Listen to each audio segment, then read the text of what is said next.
बच्चों, कैसे हैं आप सभी बेटा। और आज हम पढ़ने जा रहे हैं कक्षा 12वीं की हिंदी ऐच्छिक की पाठ्य पुस्तक अंतरा के काव्य खंड के अंतर्गत आधुनिक कवि रघुवीर सहाय की कविता बेटा तो इस कविता में कवि ने प्रकृति से मनुष्य के मन की तुलना की है और दोनों में सृजन शक्ति समाई हुई है। बेटा जिस प्रकार से जमीन है, अगर उस पर चट्टाने हैं, पत्थर है, तो वो जमीन को बंजर बना देती है। अगर उस जमीन में हमें कुछ उगाना है तो हमें उस चट्टानों को, उन पत्थरों को तोड़ना होगा। इसी प्रकार से बेटा जो हमारा मन है, अगर हमारे उस मन में खीज है, खीज का मतलब होता है बेटा अरुचि, कुढ़ना, अगर असंतुष्टि है तो शायद तो इस वजह से हम कुछ नया नहीं कर पाएंगे। तो इसीलिए हमें अपने मन की खीज को दूर करना होगा, अपने मन की खीज को हमें तोड़ना होगा, तभी हम जीवन में आगे बढ़ पाएंगे। तो बेटा आज यही पढ़ने जा रहे हैं हम रघुवीर सहाय की कविता तोड़ो में।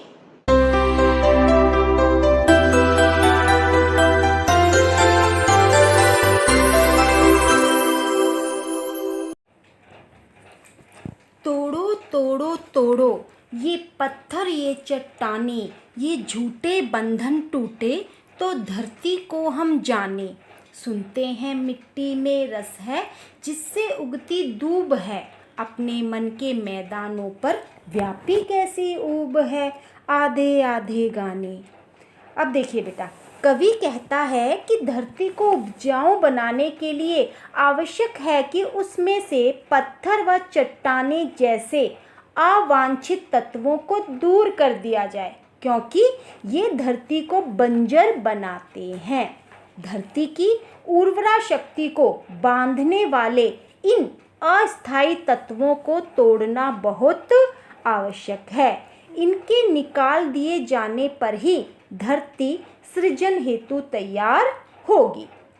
तो बेटा इस कविता में कवि ने प्रकृति से मनुष्य के मन की तुलना की है। जैसे धरती को अगर हमें उपजाऊ बनाना है तो हमें उसमें से पत्थर और चट्टाने को निकालना होगा, जो धरती को उपजाऊ बनाने से रोकते हैं। तो इसी तरह से कवि के लिए धरती प्रतीक है मानव मन की।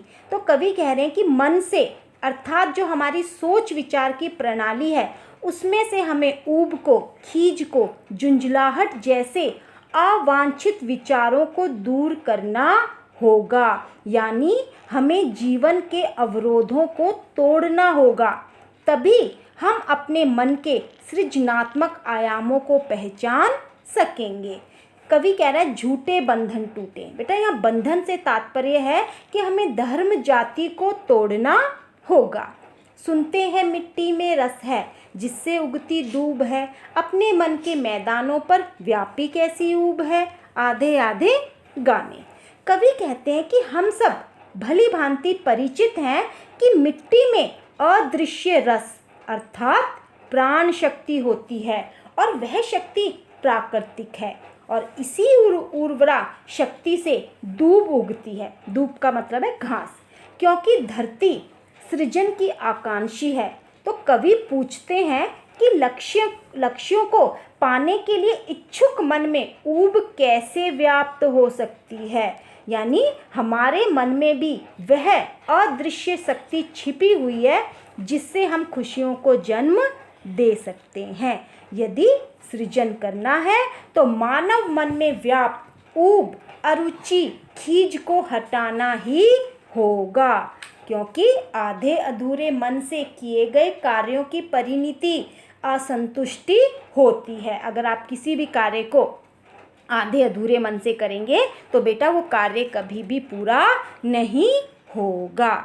पहला प्रश्न है, प्रस्तुत पंक्तियों के रचयिता कौन हैं? विष्णु खरे, रघुवीर सहाय, जयशंकर प्रसाद या फिर महादेवी वर्मा? सही जवाब है बेटा रघुवीर सहाय। दूसरा प्रश्न है, तोड़ो कविता की निम्नलिखित में से कौन सी शैली है? रागात्मक शैली, उद्बोधन शैली, संगीतात्मक शैली या फिर उपरोक्त में से कोई नहीं?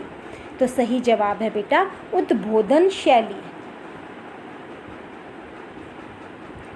तीसरा प्रश्न है, कविता में कवि ने प्रकृति की तुलना किससे की है? मन से, मस्तिष्क से, हृदय से या फिर उपरोक्त सभी? सही जवाब है बेटा मन से। चौथा प्रश्न है, कवि किसे तोड़ देने की बात करता है? पत्थर को, चट्टान को, झूठे बंधनों को, जीवन के अवरोधों को? तो सही जवाब है बेटा कवि तोड़ देने की बात करता है जीवन के अवरोधों को। पांचवा प्रश्न है, झूठे बंधन किसे कहा गया है? परंपरा, रीति रिवाज, धर्म, जाति या फिर खोखले रिश्ते? सही जवाब है बेटा धर्म जाति। छठा प्रश्न है, मन में ऊब होने से क्या होगा? रचना नहीं होगी, आधी रचना होगी, अच्छी रचना होगी या फिर अधूरी रचना होगी? बेटा अगर मन में खींच है तो हमारी रचना अधूरी होगी। सही जवाब है अधूरी रचना होगी। चलिए आगे समझते हैं कविता को। तोड़ो तोड़ो तोड़ो ये ऊसर बंजर तोड़ो, ये चरती परती तोड़ो, सब खेत बनाकर छोड़ो। मिट्टी में रस होगा ही जब वह पीसेगी बीज को, हम इसको क्या कर डालें इस अपने मन की खींच को। गोड़ो गोड़ो गोड़ो। बेटा ऊसर बंजर का मतलब होता है अनुपजाऊ जमीन, और चरती परती का मतलब होता है पशुओं के लिए, चरागाह आदि के लिए छोड़ी गई जमीन। तो बेटा कवि कहते हैं कि सृजन के लिए धरती को तैयार करने के लिए चट्टानें, ऊसर और बंजर को तोड़ने की बात करते हैं। बहुत दिनों से जो जमीन पशुओं के चरने के लिए चरागाह बनाकर छोड़ रखी है उसकी उर्वरा शक्ति कम होती जा रही है। धरती और परती भूमि को खेत में बदलना शुरुआत में मुश्किल लग सकता है, किंतु वह अत्यंत महत्वपूर्ण प्रक्रिया है। इसी से सृजन की नींव तैयार होती है। इसी प्रकार अरुचि और ऊब से जो मन को उत्साही और दृढ़ संकल्प युक्त बनाना है तो मन में व्याप्त बंजरपन को खत्म करना होगा।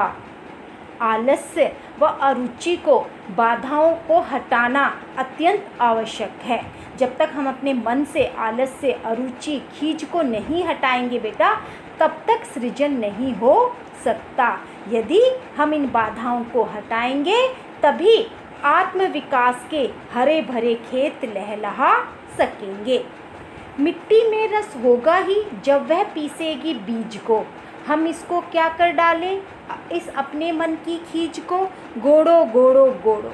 तो कवि कह रहा है बेटा मिट्टी में सृजन के लिए व्याप्त सभी बाधाओं को हटाकर जब हम उत्तम बीज डालेंगे तब मिट्टी अपने रस से बीज का पालन करती है। हमारा जो मन है वो भी आत्मविश्वास और दृढ़ संकल्प की शक्ति से बीज रूपी प्रबल विचारों का पालन करता है। लेकिन सृजनात्मक दृष्टिकोण विकसित करने में सबसे बड़ी बाधा खींच है बेटा। खींच का अर्थ मैंने आपको बताया था। खींच का अर्थ होता है ऊब, उकताहट, झुंझलाहट, अप्रसन्नता। अगर जब तक हम इस खींच को नहीं हटाएंगे तब तक हम सृजनात्मक दृष्टिकोण विकसित नहीं कर पाएंगे। उत्साही विचारों को अंकुर तभी फूटेगा जब मन में कुढ़न या खींच को निकाल दिया जाएगा। मिट्टी की जितनी गुड़ाई होगी वह उतनी ही रसयुक्त होगी। तो मिट्टी को खोदकर या हल चलाकर ही प्राणवान बनाया जा सकता है। तो इसी तरह से मन में दबे संकल्पों को हमें बाहर लाना होगा। विचारों का जितना परिष्कार होगा वह उतना ही सृजनशील बनेगा। तो चलिए बेटा इस पाठ्यांश से संबंधित कुछ बहुविकल्पीय प्रश्न उत्तर करते हैं। पहला प्रश्न है, धरती किसका प्रतीक है? जमीन, मन, शरीर, रचनाशीलता। तो सही जवाब है बेटा धरती प्रतीक है मन का। दूसरा प्रश्न है, जिससे उगती दूब है। पंक्ति में दूब क्या है? सृजन, पुस्तक, घास, रस। तो सही जवाब है बेटा सृजन। तीसरा प्रश्न है, कविता में कौन सा रस है? रौद्र रस, वीर रस, करुण रस, वात्सल्य रस। तो सही जवाब है बेटा वीर रस। वीर रस से भरी है हमारी ये कविता। चौथा प्रश्न, कविता में कवि ने प्रकृति की तुलना किससे की है? मन से, मस्तिष्क से, हृदय से, उपरोक्त सभी। तो सही जवाब है बेटा मन से। पांचवा प्रश्न है, मन को गोड़ना क्यों आवश्यक है? कमजोर बनाने के लिए, क्षमतावान बनाने के लिए, दयावान बनाने के लिए, या फिर उपरोक्त सभी। तो मन को गोड़ना आवश्यक है बेटा क्षमतावान बनाने के लिए। गोड़ना का अर्थ होता है उपजाऊ बनाने के उद्देश्य से मिट्टी को ढीला करना। छठा प्रश्न है, पत्थर और चट्टान किसके प्रतीक हैं? नीरसता के, नीरवता के, कठोरता के, या फिर ऊब और खिन्नता के। तो पत्थर और चट्टान बेटा प्रतीक हैं ऊब और खिन्नता के। जिस प्रकार से हम भूमि से पत्थर और चट्टान नहीं निकालेंगे तो वह भूमि उपजाऊ नहीं बन सकती। इसी प्रकार अगर हमें अपने मन में सृजन लेकर आना है तो हमें ऊब और खिन्नता को दूर करना होगा।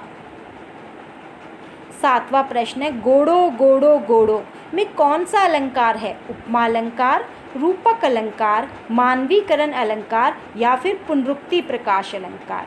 तो सही जवाब है बेटा पुनरुक्ति प्रकाश अलंकार। धन्यवाद।